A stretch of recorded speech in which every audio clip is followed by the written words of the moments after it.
This is 1986 Yamahopper, not running.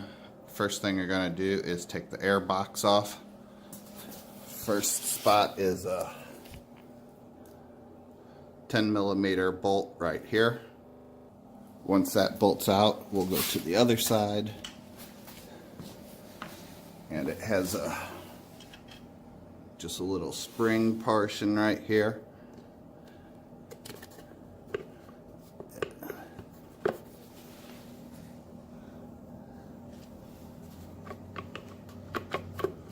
And it looks like it's actually cracked right there away from the housing. So with it cracked there, this just will pull right up. Let's see how it'll come out of here or not. I don't know how it's going to get out of there. Just one. So that actually just slid right out the other side, and I pulled what was left of this little stump right off of there. And so now we have the air filter off, getting down to the carburetor. Also want to mention that there was no spark in the spark plug, and I'll look at the points inside here to see if they're clean. The next thing I'm going to do is take this fuel line off. I know there's no fuel in the gas tank, it's totally empty. I think the stopper over there is probably not working, and that's what's let gas drain down into here, into the carburetor. And the carburetor float is probably also stuck. When I filled it with gas, it just poured all out everywhere. I'm going to take the gas line off and loosen it from here, and take this carburetor off to give it a good cleaning. Maybe replace some part. Okay, I got that carburetor off of here. Unloosened that bolt and it slid right off. I wanted to show you here, I don't know if you can see it, but the slide that's in there, when I move the accelerator, it actually slides up and down. So the accelerator cable, I think, is good. So I'm going to try and just take this top off of here and take the body in for cleaning and Okay, so I just loosened this screw on the top of the top. It doesn't come all the way out, but you can see that the slide is still all attached to the accelerator cable and the needle there. There's the choke part, and here is what's left of the bottom half of the carburetor, which will disconnect this wire. I think this is just a overflow type of thing here down to the bottom of the bike, and take this for cleaning. So I took the carburetor outside and I sprayed it down with some carburetor cleaner so that the outside is at least alright to touch.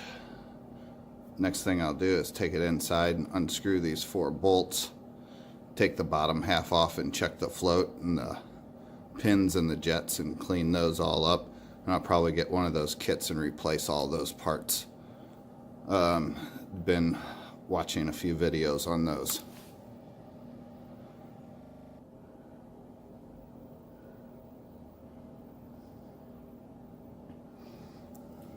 Oh, just in case.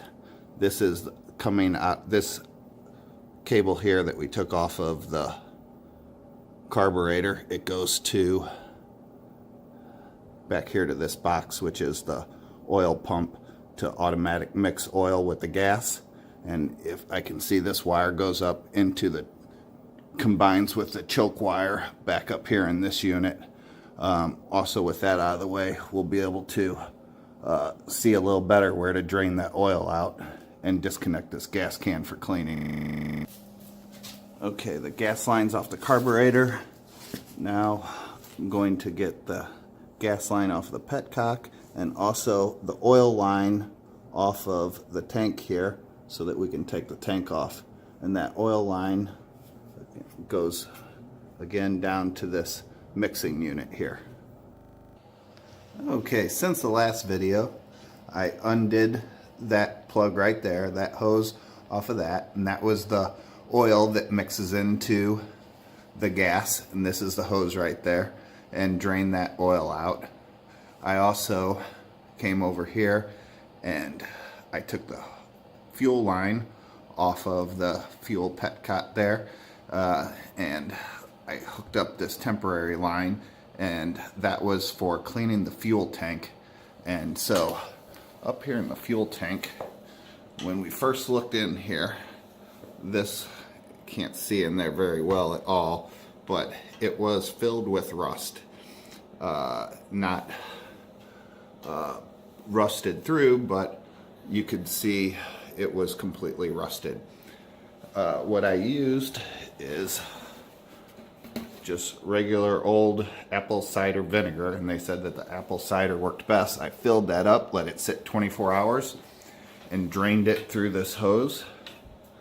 And then I did it again a second time for 24 hours. And I used this brush to get down in there and scrub around in there. And this is what I got out of there.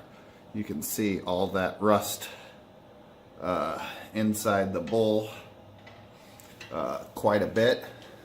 And now the tank is actually, if I can get a shot of that, there you almost saw it. It's pretty clean in there.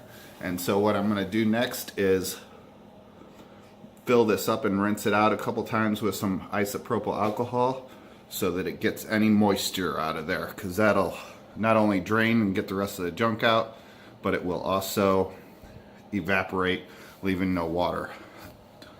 To get all this, I actually didn't drain it completely through this hose. I took the petcock out so the big particulate can drain.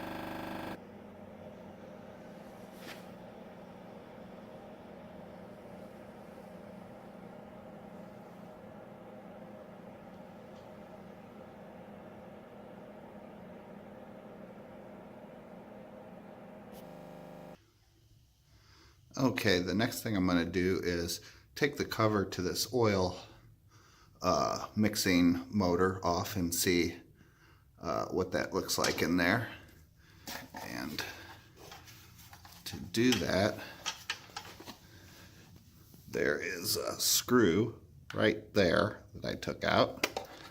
And once that screws out, then I can just, that cover just comes right out of there.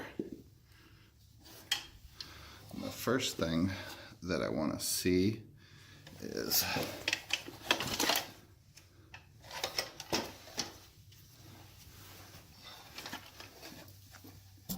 does that throttle work for mixing? And when you turn the throttle, you can see that that's turning and returning. So hopefully that will be working completely. That's also where this hose that we took off of the oil up there runs down, and that's where it connects down there. We're going to change that hose out with a new line.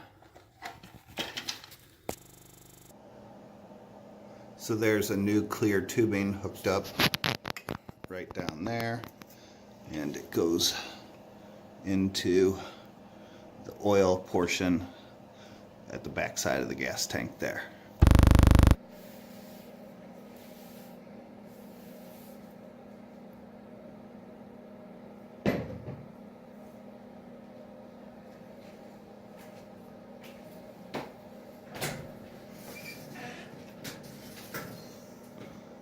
That's what the gas tank is looking after rinsing it out a couple times with alcohol after the vinegar.